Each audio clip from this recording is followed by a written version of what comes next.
सती कथा है इस सृष्टि की सबसे पहली अमर प्रेम कथा। यह कथा है एक पिता, एक पुत्री और उसके सुहाग की।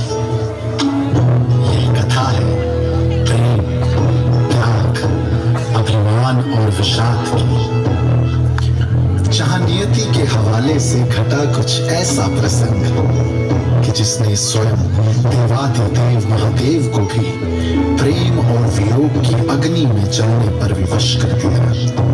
तो हुआ कुछ ऐसा कि राजा दक्ष थे सती के पिता और सती थी शिव की पत्नी। पर्वत कैलाश था शिव का पता, जहां धुन में वो रहते अपनी।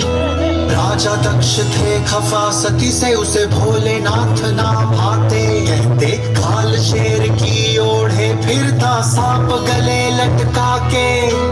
और भी तो थे देवता जग में, तू उनसे ब्याह रचाती। महलों को ठोकर मार चली, तुझे बर्फ गुफा की भांति। तुझे बर्फ गुफा की भांति।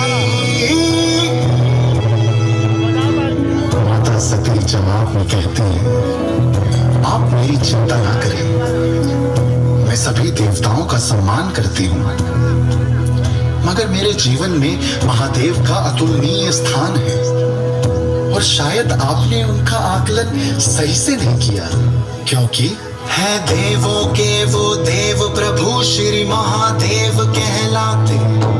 तीनों लोक के ज्ञाता वो चोटी पर ध्यान लगाते। भोले भाले सरल बड़े पर महाकाल कहलाते। क्रोध कभी आ जाए तो फिर तांडव नाच रचाते हैं। वो तांडव नाच रचाते हैं। नमः शिवोम शिवाय नमः नमः। ओम नमः शिव ओम शिवाय नमः नमः। महादेव के नाम पर पिता और पुत्री के स्वर कभी ना मिल पाए। समय बीतता गया और ये अलगाव बढ़ता गया।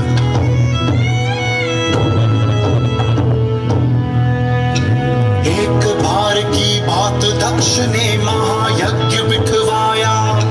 सभी देव आमंत्रित थे, शिव सती को ना बुलवाया। देखिए ना महादेव, पिताजी ने महायज्ञ रखवाया और हमें बुलाया ही नहीं। महादेव ने उनकी बात सुनी और बोले, आप यूं ही गुस्सा ना हो प्रिय।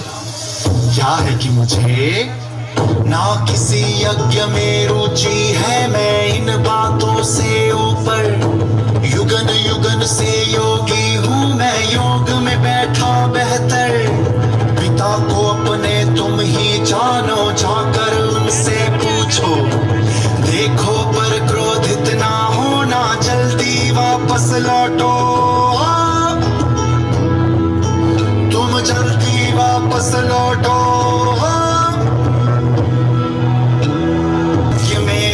डल गया सती वहां जब पहुंची।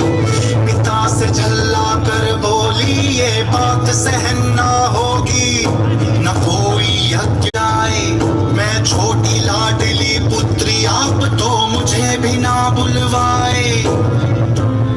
राजा दक्ष ने इस लाछन का जवाब सतत स्नेहहीन भाषा में देते हुए कहा, यज्ञ के स्थल पर खड़ा हूं मैं, ना झूठ कहूंगा तुमसे। इस प्रश्न का उत्तर भी ना दूं, तुम्हें पीड़ा होगी सुन के। आप सही बोल रही हैं। भला कौन पिता ऐसे शुभ अवसर पर अपनी पुत्री को यूं नाराज करेगा, यूं पीड़ा देना चाहेगा?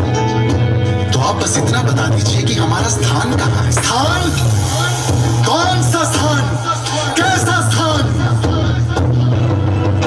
स्थान उन्हीं का होता है जो स्थान के होते लायक। लाख कहीं ना एक सुनी, तुम पुत्री हो ना लायक। पिता की गरिमा ना जानी, मैं क्यों तुम्हें पुत्री जानूं।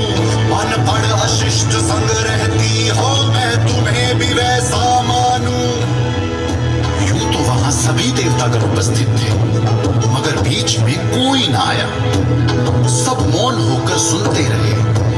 राजा दक्ष बोले, है निर्धन निर्लज पाखंडी जिसे महादेव तुम कहती।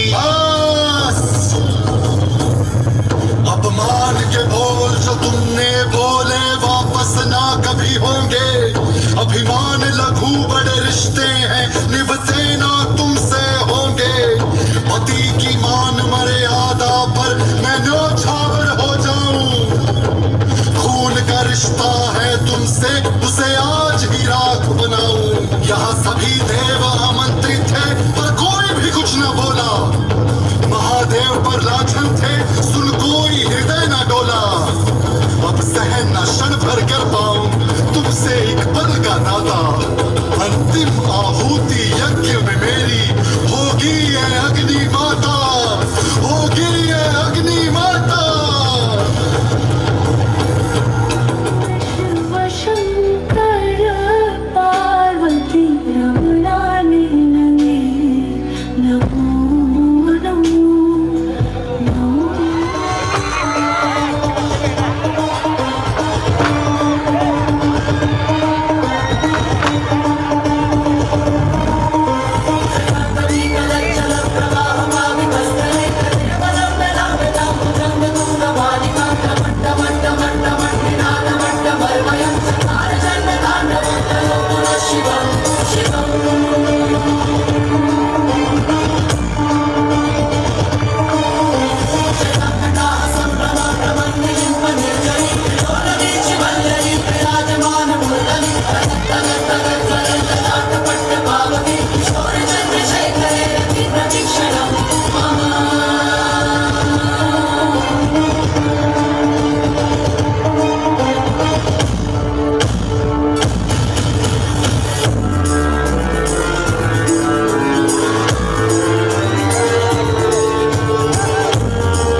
क्योंकि देह मरता है आत्मा नहीं।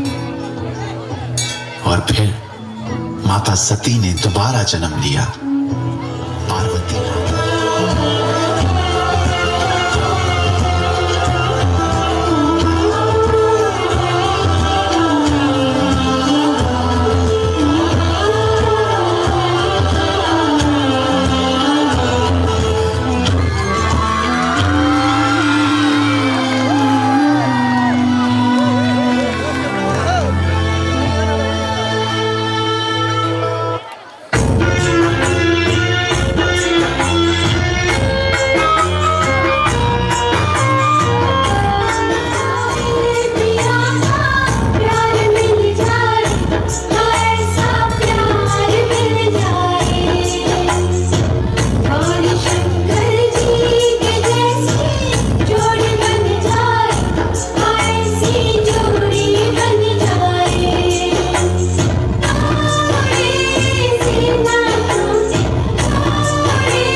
कैसे बन जाए